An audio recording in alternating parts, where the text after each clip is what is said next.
mengenai mata saya sekarang memang sedang dalam proses penyembuhan, terutama mata kiri yang prosesnya perlu waktu dan ada perlu tahapan operasi untuk menyelesaikan agar bisa fungsi melihatnya kembali.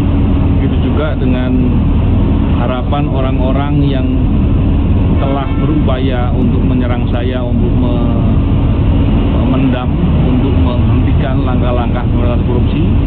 Saya ingin menunjukkan bahwa harapan orang-orang itu akan sia-sia, tidak ada gunanya, dan saya tegaskan bahwa itu tidak akan bisa sebagaimana yang mereka harapkan. Ini juga sebagai penyemangat untuk kita semua, terutama anak muda, pemuda Indonesia, yang dengan begini kita berharap ke depan kita semakin kuat, semakin perhatian dengan kepentingan negara dan bangsa dan kepentingan orang banyak.